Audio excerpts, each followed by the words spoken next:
नमस्कार मित्रों, एलिवेंट क्लासेस के यूट्यूब प्लेटफॉर्म पे आपका बहुत बहुत स्वागत है। मेरा नाम विवेक है। आप देख रहे हैं कि वेस्ट एशिया की स्थिति बहुत ही नाजुक होती हुई नजर आ रही है। इजराइल के द्वारा जो हिजबुल्लाह के सचिव थे, सेक्रेटरी कह सकते हैं, नसरुल्लाह, उनकी हत्या कर दी जाती है। आज उनके दामाद की हत्या कर दी जाती है और इसके जवाब में ईरान के द्वारा इजराइल पर तमाम बैलिस्टिक मिसाइलों से लगातार हमले किए जा रहे हैं। तो यह देखा जा रहा है कि चूंकि भारत में जो कच्चे तेलों की आपूर्ति होती है वह 80% खरीद के ही होती है, तो क्या यह जो वेस्ट एशिया की स्थिति है, इससे, इस युद्ध से क्या भारत पर कोई असर पड़ेगा? क्या भारत में महंगाई बढ़ने वाली है? महंगाई कैसे बढ़ेगी, इस पर भी बात करेंगे या नहीं बढ़ेगी, इस पर एक्सपर्ट क्या कहते हैं, इस पर हम बात करेंगे। आज के इस टॉपिक को प्रारंभ करने के पहले हम इसके टाइटल को समझते हैं। इजराइल ईरान युद्ध के कारण महंगाई बढ़ सकती है क्या? यह हमारा आज का विषय होगा कि जो इजराइल और ईरान का युद्ध हो रहा है उसके चलते क्या महंगाई बढ़ेगी या नहीं बढ़ेगी। इजराइल के तरफ कौन कौन से देश खड़े हैं, हमारी इस पर 3-4 वीडियोस आ चुकी है, आप उसको देखिएगा और आपको सभी चीजें साफ साफ दिखाई देने लगेंगी। तो आइए टॉपिक को प्रारंभ करते हैं। वापस आते हैं, ईरान इजराइल युद्ध, क्या महंगाई बढ़ने वाली है? खबर पर नजर डालेंगे कि खबर क्या है, इसको और विस्तृत से जानेंगे। भारत पर क्या इसका प्रभाव पड़ेगा, इस पर भी हम बात करेंगे। स्थिति का विश्लेषण करेंगे कि जो अभी वर्तमान में वेस्ट एशिया की स्थिति है वह क्या है, कैसी स्थिति है, भविष्य में कैसी स्थिति हो सकती है। इस पर जो विश्लेषक हैं वह क्या क्या बातें अपनी राय बता रहे हैं, उसके बाद अंत में हम निष्कर्ष पर बात करेंगे। तो आइए खबर को देखते हैं। तो लेबनान पर इजरायली हमलों के जवाब में ईरान ने इजराइल पर सैकड़ों बैलिस्टिक मिसाइलें दागी है।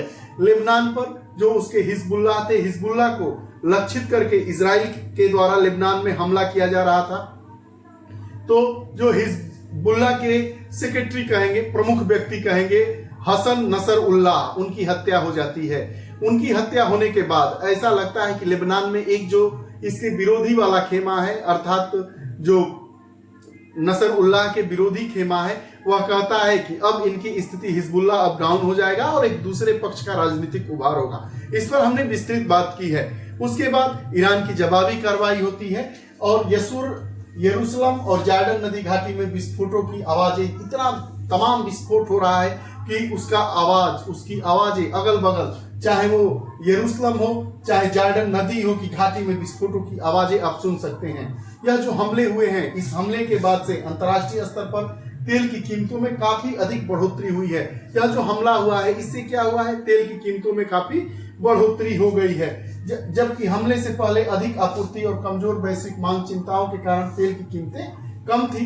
बहरहाल यह जो अभी हमला ईरान के द्वारा इजराइल पर जो हमला अभी नहीं किया गया था, इससे तेल की कीमतें बहुत कम थी, बढ़ी नहीं थी। लेकिन जैसे ही हमला प्रारंभ हो रहा है, हिजबुल्लाह के चीफ की हत्या होती है, इजराइल के द्वारा लेबनान में हिजबुल्लाह संगठनों को लक्षित करके मारा जा रहा है, लेबनान में पेजर धमाके हो रहे हैं, तो ईरान समर्थित जो हिजबुल्लाह है उसके प्रमुख की ही हत्या हो जाती है।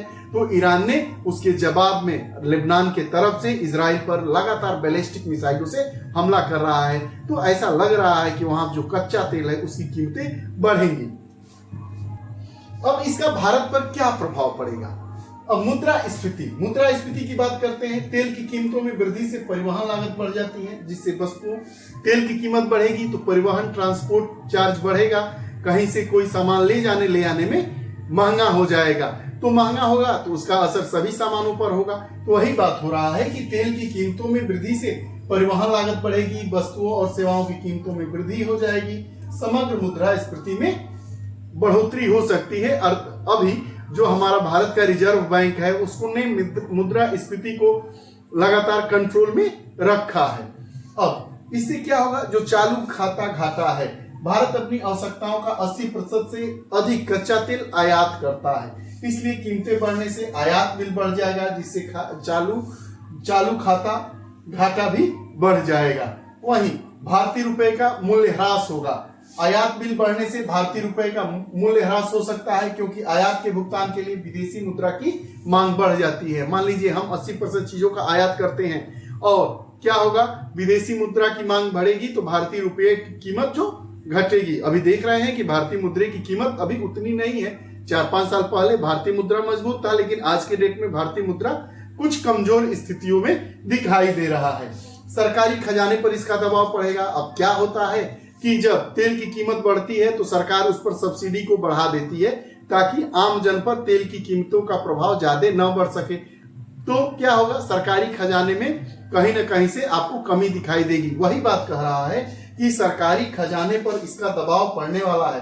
सरकार को उपभोक्ताओं को कीमतों में बढ़ोतरी से बचाने के लिए ईंधन सब्सिडी दी जाती है। मान लीजिए कि 500 रुपए बैरल तेल आता था, अब वह 800 रुपए बैरल हो गया। तो पहले जो सरकार 100 रुपए सब्सिडी देकर उसकी कीमतों को नियंत्रित करती थी आम लोगों तक पहुंचाने के लिए, अब उसको 300-400 रुपए सब्सिडी देना पड़ेगा। इससे क्या होगा, जो हमारा सरकारी खजाना है उस पर बोझ बढ़ेगा, उस पर दबाव बढ़ेगा और क्या होगी स्थिति कहीं ना कहीं से भारत की आर्थिक स्थिति कमजोर होने लगेगी। वही बता रहा है कि सरकार को उपभोक्ताओं की कीमतों में बढ़ोतरी से बचाने के लिए ईंधन सब्सिडी बढ़ाने की आवश्यकता हो सकती है, जिससे राजकोषीय स्वास्थ्य पर असर पड़ेगा। जो राजकोषीय स्थिति है उसके स्वास्थ्य पर असर पड़ेगा, अर्थात जो हमारा खजाना मान लीजिए कि 10 रुपए का है तो 8 रुपए 9 रुपए ही खजाने में बच जाएंगे।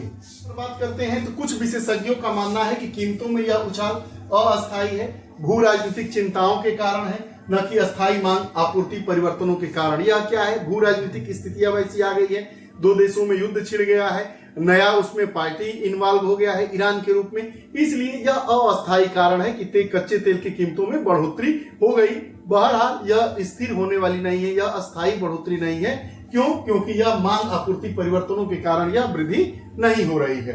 इन तनाव के कारण तेल की कीमतों में मामूली वृद्धि होने की 3 से 4 डॉलर की वृद्धि हो सकती है प्रति बैरल, $3 से $4 की वृद्धि हो सकती है। हालांकि यदि ईरान तनाव बढ़ाता है तो समस्या गंभीर हो सकती है। अब ईरान अगर तनाव को बढ़ाएगा तो समस्या गंभीर हो सकती है। जो हार्मुज जलमरुद्ध है जैसे शिपिंग मार्गों को निशाना बनाकर वैश्विक तेल आपूर्ति को खतरे में डाल सकता है। ऐसा कहा जा रहा है कि जो तेल आपूर्ति के लिए जो रास्ता है उस रास्ते को ही अगर निशाना बनाया जाने लगे तो यह स्थितियां और गंभीर हो सकती है। बहरहाल ऐसी कोई स्थिति नहीं है कि बहुत ज्यादा यह अस्थायी कारण है कि तेल की कीमतों में बढ़ोतरी देखने को मिल रही है। ये है स्ट्रेट ऑफ हार्मुज, ये पर्शियन गल्फ हो गया, ये कतर हो गया, ये बहरीन हो गया, ये ईरान, इसी के रास्ते से भारत में तेल होता। अगर यही ईरान इसी को टारगेट करके हमले करने लगता है, ईरान इसी को टारगेट करके अगर हमला करता है जिस रास्ते से क्या होता है कच्चा तेल आता है, तब स्थितियां बिगड़ सकती हैं। इसका तौर पर हम देख सकते हैं कि ईरान ने चेतावनी दी है कि यदि इजराइल या अमेरिका द्वारा उकसाया गया तो वह और अधिक उग्र हो सकता है। बहरहाल ईरान डर गया है, इसीलिए वह बड़ी बड़ी बातें कर रहा है और कह रहा है कि अगर इजराइल और अमेरिका के द्वारा हमको परेशान किया जाएगा, हमको और उकसाया जाएगा तो स्थितियां और उग्र हम कर देंगे और जिससे क्या होगा, वैश्विक तेल की आपूर्ति ठप हो जाएगी, प्रभावित होगी। ईरान के प्रॉक्सी हूती इराकी अर्धसैनिक बल पश्चिम एशिया में तेल उत्पादकों को निशाना बना सकते हैं। ईरान के जो प्रॉक्सी हैं, ये प्रॉक्सी मतलब सहयोगी जो लोग हैं, चाहे वो हूती विद्रोही हो चाहे इराकी अर्धसैनिक हो, वह क्या कर सकते हैं, तेल उत्पादकों को निशाना बना सकते हैं। तो स्थितियां और भी गंभीर हो सकती हैं, जिससे तेल आपूर्ति और अधिक बाधित होने की संभावना होगी।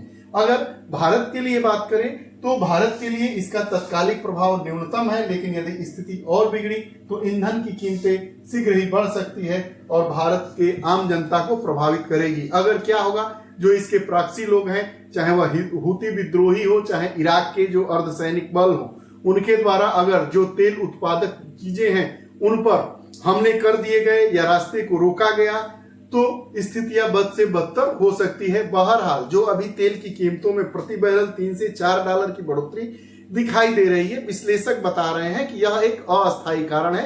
यह कारण वहां की भू राजनीतिक जो स्थिति है उसके कारण इस परिस्थिति को देखा जा सकता है। आगे क्या होगा यह तो भविष्य के गर्भ में छुपा हुआ है। यह रहा हमारा आज का सेशन। आपको कैसा लगा कमेंट बॉक्स में जरूर बताइएगा।